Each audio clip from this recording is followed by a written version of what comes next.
n'est-ce pas ? Et puis nous vous le disions en titre, la comédie Pourquoi les innocents avouent-ils quitte les planches parisiennes pour rejoindre la MJC de Château-Chinon demain soir. Une comédie présentée par le Théâtre du Nord-Ouest qui vient dans le Morvan, notamment grâce à la comédienne Geneviève Jadot. En effet, elle s'est produite à plusieurs reprises au Théâtre des Brenots à Arleuf à l'invitation de Louis Lefebvre. Cette nouvelle pièce qui sera jouée demain nous parlera de justice et plus précisément d'une femme accusée d'avoir tué son mari à coups de couteau. Une comédie de Bernard Frippiat, belge, qui, nous le verrons, a porté un œil intéressant à la justice française. Je ne vous en dis pas plus, on en parle plus en détail avec Olivier Bureau, metteur en scène, et Geneviève Jadot, comédienne. Olivier Bureau, bonjour.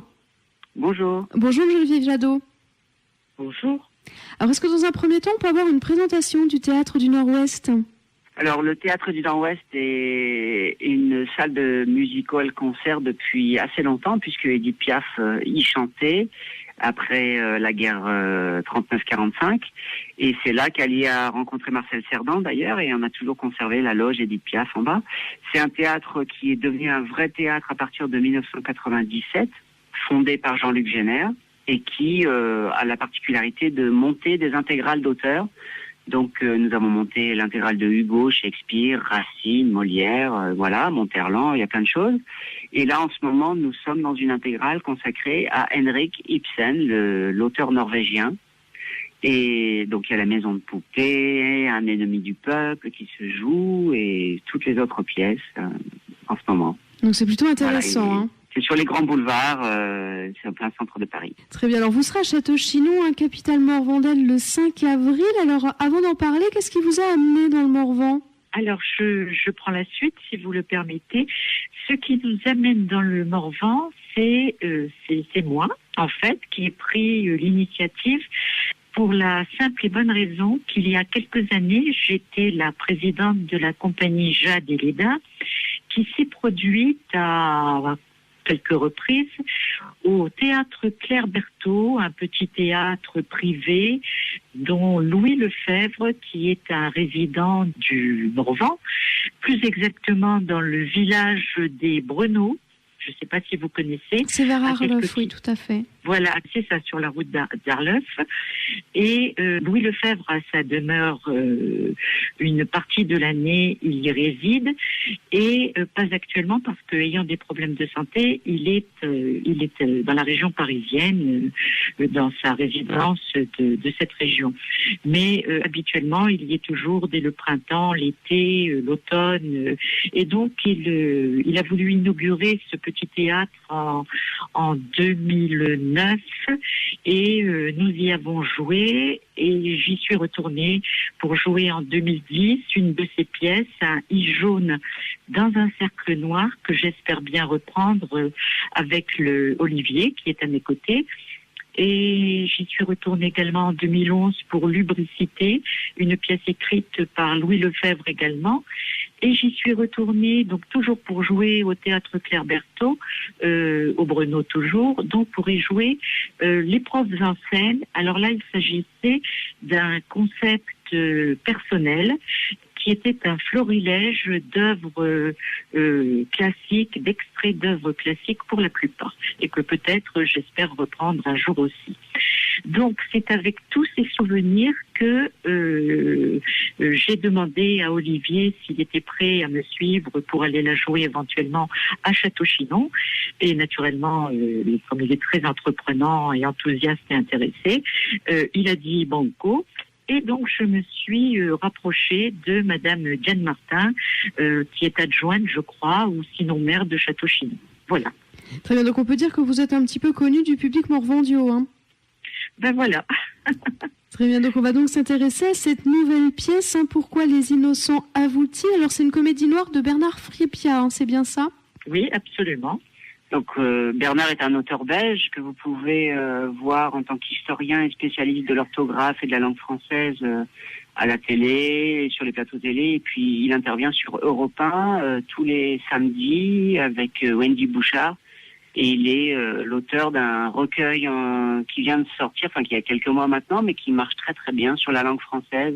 C'est les expressions, enfin je sais plus, Geneviève, tu connais exactement le titre ? Oui, c'est l'almanach 2018 des amoureux des mots. écrit en collaboration avec Wendy Bush. Voilà, et publié par Larousse. Chez Larousse, voilà. Oui. Et bon, Bernard écrit beaucoup, et puis il a écrit quelques comédies un peu plus noires. Il a écrit beaucoup de comédies, mais il a écrit aussi des choses un peu plus noires, dont Pourquoi les innocents avouent-ils. Alors, qu'est-ce qui vous a donné envie de mettre en scène cette comédie ? Eh bien, pour ne rien vous cacher, il y a un peu plus de 10 ans, cette pièce n'avait pas été jouée. Et je l'ai lue et j'ai dit à Bernard qu'elle m'intéressait et que je serais heureuse de la jouer avec lui. Donc, nous l'avons créée tous les deux à Paris, il y a donc 10 ans environ. Et quelques années plus tard, il y a peut-être 2 ans à peu près, je me suis dit, mais pourquoi ne pas la reprendre et ne pas la rejouer? Donc, je l'ai montré à un autre metteur en scène, nous l'avons joué quelque temps, et comme Olivier Brouillot est mon metteur en scène dans Richard III également, je me suis demandé pourquoi ne pas l'inscrire finalement à l'affiche au Théâtre du Nord-Ouest, ce qui offrait à cette pièce et à son auteur une plus grande visibilité. Voilà, puisque le Théâtre du Nord-Ouest recueille plus de monde tout au long de l'année. Et le directeur, Jean-Luc Génère, après l'avoir lu, a accepté que nous la montions au Théâtre du Nord-Ouest. Et je remercie encore Olivier d'avoir souscrit à ce projet.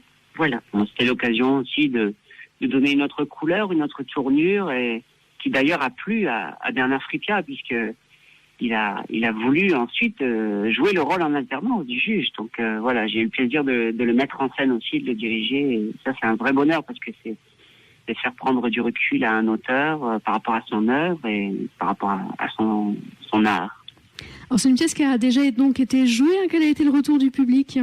On n'a pas joué très longtemps parce que on l'a joué à ce moment-là dans un cadre amateur. Ici, au Théâtre du Nord-Ouest, disons que les comédiens, pour beaucoup, sont des comédiens professionnels et que la mise en scène, en tout cas, est professionnelle, donc beaucoup plus sérieuse, beaucoup plus travaillée, et c'était tout à fait ce que je recherchais lorsque moi je suis venue jouer sous la direction d'Olivier Brouillot. Voilà, donc cela fait 1 an pratiquement que nous avons joué cette pièce. Nous l'avons arrêtée le 4 février et depuis, bien, compte tenu du succès rencontré auprès du public, nous essayons de la promouvoir. Madame Martin, donc de Château-Chinon, a été sensible au dossier de presse et puis peut-être aussi à nos échanges téléphoniques. Et aussi, Olivier a réussi à intéresser un directeur de médiathèque. Donc, nous allons la jouer également au mois de juin et peut-être aussi, nous attendons des retours, peut-être aussi ailleurs. Voilà. Alors, on va rentrer un peu plus en détail sur cette comédie sans tout dévoiler. Alors, ça nous parle de Pénélope, Philippe et Sylvie. Est-ce que vous pouvez nous en dire plus ? Alors, c'est une ouverture sur une présumée coupable ou présumée innocente qui est censée avoir tué son mari à coups de couteau. Elle nie farouchement et nous avons une confrontation avec un juge et aussi avec la greffière de ce juge qui a l'air de jouer un double jeu et qui ouvre la pièce en lui disant que de toute façon, qu'elle soit coupable ou innocente, elle sera condamnée et elle va tout faire pour qu'elle soit condamnée. Donc il y a un jeu du chat et la souris entre ces 3 personnages. Un juge qui est confiant et qui croit fermement qu'il a raison et qui pense ça dans son binôme avec sa greffière justement depuis 35 ans de carrière ensemble. Et ce qui est intéressant, c'est que cette greffière prend sa retraite ce soir même. Donc il y a une sorte de suspense, de mise en abîme par rapport à la vie de cette greffière. Et puis voilà, cet accusé qui dément formellement avoir tué son mari. Donc ça fait pas mal de choses à démêler. Hein. Oui. Alors combien de temps ça va durer à peu près ? Alors ça dure 1 heure, hein, 1 heure 5 des fois, mais en gros c'est 1 heure. Et c'est assez soutenu, quoi. C'est un rythme assez soutenu. C'est un huis clos, mais c'est un rythme assez soutenu. Là, nous avons hâte de pouvoir la mettre en scène, l'adapter dans une nouvelle salle, justement à Château-Chinon, et de voir ce que ça donne et quelle est la réception du public provincial, puisque pour l'instant, nous ne l'avons joué que pour un public parisien, au Théâtre du Nord-Ouest, et puis dans une autre salle qui s'appelle le Kibélé. Et nous jouerons en banlieue à Rosny-sous-Bois dans le 93 en juin. Donc c'est bien d'aller se confronter au public de province. Voilà, donc c'est vrai que ça change beaucoup de choses pour vous, metteur en scène, la salle, le lieu de représentation.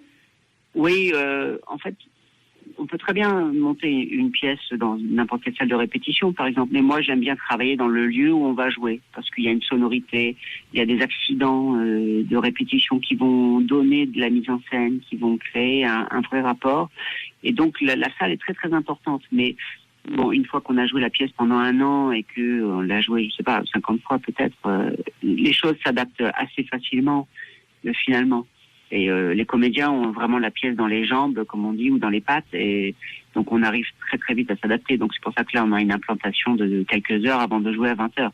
On va arriver à 16 heures, prise de possession des lieux. On va faire des éclairages et puis une répétition générale. Et puis ensuite, nous serons lancés à 20h30. Il y a un échange avec le public prévu à l'issue de la représentation ? Oui, j'espère bien. Enfin, en tout cas, c'est ce qu'on propose toujours dans les dossiers de presse. Donc, j'espère vraiment que nous allons pouvoir échanger avec le public. Et c'est très important aussi de voir, parce que on peut très bien tomber sur des gens qui font partie de la justice. Ça m'est déjà arrivé d'aller jouer des pièces auprès du ministère de la Justice. Et j'espère que celle-là, nous allons pouvoir la jouer. J'avais joué Les Taulards de Philippe Nicot, justement, dans l'école des greffes à Dijon et puis à l'école de la haute magistrature à Bordeaux. Donc j'espère vraiment que le ministère va nous entendre aussi, parce que c'est une pièce sur la justice écrite par un Belge, donc avec un regard aussi un peu extérieur. Et cette justice, c'est une justice européenne, hein, en gros. Hein, donc il y a très peu de différences, peut-être dans les appellations. Donc on a essayé d'adapter, mais en tout cas voilà, c'est un regard sur la justice qui est moderne et occidentale. Donc, mais c'est important d'aller se confronter au public provincial, justement, pour voir comment eux, ils ressentent la chose et quel rapport ils ont avec la justice. Voilà, puisque la plupart des affaires ne sont pas parisiennes, finalement. Très bien, donc rendez-vous ce 5 avril à partir de 20h. Alors, quels sont les autres projets pour le Théâtre du Nord-Ouest en ce moment ? Donc, l'intégrale Ibsen se terminera le 4 juin. Elle sera sûrement prolongée avec d'autres pièces. Pourquoi pas Pourquoi les innocents avouent-ils au programme et à l'affiche à nouveau. Il va y avoir un tas d'autres pièces qui vont être jouées. Reprendre Richard III, je l'espère. Siegfried de Giraudoux, qui est la première pièce de Giraudoux. Richard III, ça fait depuis 2012 que nous jouons. Et Siegfried aussi depuis 2012. Donc c'est vraiment des pièces qui marchent bien et qui accueillent, qui ont un très bon accueil au niveau du public. Donc il y a Athalie de Racine, qui est la dernière tragédie de Racine, qui est jouée uniquement avec 21 filles, 21 comédiennes, et qui a la chance d'être au programme de l'agrégation. Donc ça a remporté un vrai succès. Donc je pense que nous allons reprendre, et puis il y aura plein de créations, quoi. Et il va y avoir Lit jaune dans un cercle noir, que Geneviève me propose et que le directeur, en tout cas, Jean-Luc Génère, a accepté. Donc c'est une très bonne nouvelle, ça va être une création à nouveau, et voilà. Voilà, donc pas mal de choses à découvrir, à commencer par la pièce Pourquoi les innocents avouent-ils ce 5 avril. Oui. 5 avril, 20h30, c'est ça ? Oui, absolument. Voilà. Et le nom exact de la salle, Geneviève, c'est... Le nom exact ? Oui, de la salle. Ah oui, la représentation aura lieu à la MJC de Château-Chinon. Voilà, je crois qu'il doit se trouver avenue Vauban. Très bien, je vous remercie tous les deux pour toutes ces précisions. Si on va avoir un peu plus d'infos, on peut notamment se diriger sur Internet. Oui, bien sûr. Donc il y a le site de la compagnie théâtre-et-cinéma.com, donc c'est tout attaché, théâtre-et-cinéma.com, et puis sur Facebook, la page de la compagnie est beaucoup plus à jour, donc c'est pareil, c'est facebook.com/théâtre-et-cinéma, tout attaché. Théâtre et cinéma, tout attaché sur Facebook. Eh bien, je vous remercie encore une fois. Est-ce que vous voulez vous rajouter quelque chose à nos auditeurs pour les inciter à venir vous voir jeudi ? Ah, bien, écoutez, en tout cas, moi, c'est une pièce forte qui est bien entendu au départ une comédie, mais à laquelle nous avons donné une couleur un peu plus noire. Je dirais qu'elle est présentée sous forme de parodie, que les rebondissements vont laisser le spectateur interdit sur son siège, en tout cas je l'espère, et que elle ouvre lieu à une réflexion sur les pouvoirs judiciaires, le pouvoir de la justice, et sur sa capacité à la rendre, cette justice, qui malgré tout reste une justice humaine, c'est-à-dire rendue par des hommes, et donc quelquefois elle peut se tromper et condamner effectivement à tort. Ah non, ce sera donc à l'occasion de débattre sur ce sujet. Merci beaucoup à vous. Merci beaucoup. Voilà, Olivier Bureau à l'instant, metteur en scène, et Geneviève Jadot, comédienne. Pourquoi les innocents avouent-ils? C'est donc demain soir à 20h30 à la MJC de Château-Chinon. Le tarif est de 8 € pour les adultes et de 6 € pour les étudiants et demandeurs d'emploi et de 4 € pour les jeunes de 10 à 17 ans. Voilà, tout est dit. N'hésitez pas à aller assister à ce spectacle demain soir à 20h30 à Château-Chinon.